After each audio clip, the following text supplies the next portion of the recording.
Hello दोस्तों, आज मैं आप लोगों से बात करने वाला हूँ एक ऐसे ज़िले के बारे में जिसे साइबर ठगी का गढ़ माना जाता है, जामतारा। दरअसल संथाली भाषा में जामा का मतलब होता है सांप और ताड़ का मतलब होता है आवास, यानी सांपों का घर। जामतारा को बॉक्साइट की खदानों के लिए भी जाना जाता है। इन सब के अलावा अब इस जिले को ठगी में लिप्त जगह के तौर पे भी जाना जाने लगा है। कहते हैं कि अब ये जिला एक ऐसी जगह बन गया है जहां एक फोन कॉल लोगों को कंगाल बना देता है। कई साल पहले तक ये जिला एक पिछड़ा हुआ क्षेत्र माना जाता था। लोगों के कच्चे घर हुआ करते थे, उनके पास सुविधा के नाम पर साइकिल हुआ करती थी। लेकिन अब सब कुछ बदल चुका है। लोगों के पास बड़े बड़े आलीशान घर हो गए हैं। घरों के आगे महंगी महंगी कारें लगी होती है। मतलब ये कि अब यहाँ के लोगों के पास सुख सुविधा के नाम पर सब कुछ है। और कहा यह भी जाता है कि ये सब उन्हीं फोन कॉल की वजह से हुआ है। इस जगह को साइबर ठगी का गढ़ माना जाता है और ऐसा कहा जाता है कि पूरे देश में हो रही साइबर ठगी का 80% मामले जामतारा से जुड़े हुए हैं।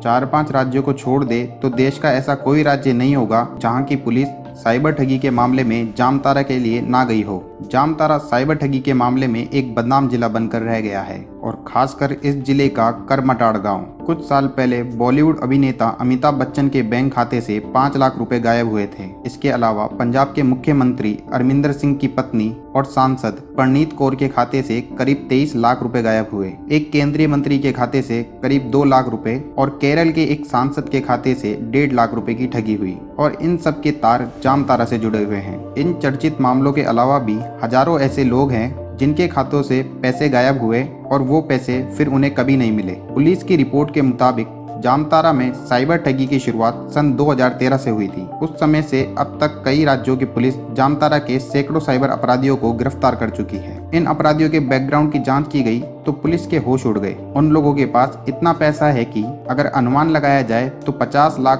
पर मंथ इनकम होती है। ये वो अपराधी थे जो लोगों को फोन कर उन्हें बेवकूफ बनाते थे और उनके खाते से पैसे अपने पास ट्रांसफर कर लेते थे। जामतारा में सैकड़ों गांव हैं और कहते हैं कि हर गांव के कुछ लोग साइबर ठगी में लिप्त हैं। वो पहले लोगों को फोन करते हैं और कुछ इस तरह बात करते हैं। हेलो सर, नमस्कार, आपका एटीएम कार्ड ब्लॉक हो गया है। इसे रीस्टोर कराने के लिए उस पर लिखा गया कोड बताइए। हेलो सर, बधाई हो, आपको कंपनी की तरफ से इनाम में कार दी जा रही है। अपने मोबाइल पर आने वाला 4 डिजिट का ओटीपी बताइए। कुछ इसी तरह की फ्रॉड फोन कॉल के जरिए साइबर ठग हमारी मेहनत की कमाई को कुछ ही पलों में अकाउंट से उड़ा लेते हैं। ऐसी ठगी से लोगों को बचने के लिए नेटफ्लिक्स की वेब सीरीज जामतारा सबका नंबर आएगा खासी चर्चा में है, क्योंकि इस सीरीज को छोटे पर्दे पर उतारने वाले 3 युवाओं में विभू गुप्ता यहीं के हैं। यानी हम कह सकते हैं जामतारा का एक हेलो लोगों को पर बल में कंगाल बना देता है। लोग अब इन तरीकों के बारे में जानने लगे हैं, इसलिए अब इन्होंने नया तरीका खोज निकाला है, ई सिम फिशिंग। चलिए जानते हैं आखिर ई सिम से फ्रॉड कैसे किया जाता है। साइबर क्रिमिनल पहले फोन नंबर की डायरेक्टरी को एक्सेस कर हासिल करते हैं। इसके बाद टारगेट कस्टमर को कॉल करके खुद को टेलीकॉम कंपनी का कस्टमर केयर बताते हैं।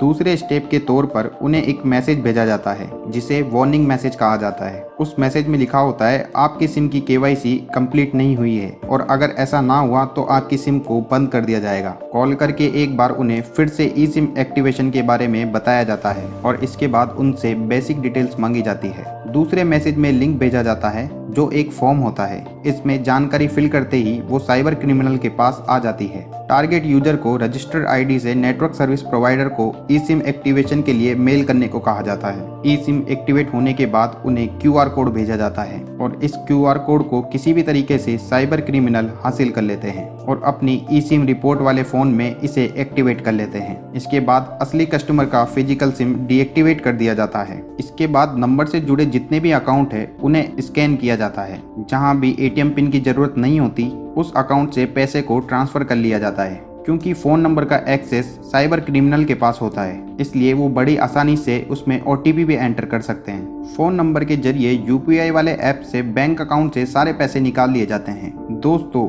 आखिर हम इस तरह के फ्रॉड से कैसे बच सकते हैं? इस तरह के फ्रॉड से बचने के लिए आप किसी भी ऐसे कॉल पर भरोसा ना करें जो आपसे ओटीपी की मांग करे। किसी भी लिंक को क्लिक करने से पहले सावधानी बरतें। किसी भी कीमत पर किसी कॉलर के साथ अपने कार्ड का पिन शेयर ना करें और ना ही किसी भी भेजे गए लिंक पर अपनी जानकारी एंटर करें। आई होप आपको ये जानकारी बहुत हेल्प करेगी। ये वीडियो आपको कितना हेल्पफुल लगा आप मुझे कमेंट सेक्शन में जरूर बताइएगा। मिलते हैं नेक्स्ट वीडियो में, तब तक के लिए take care, stay home, stay safe.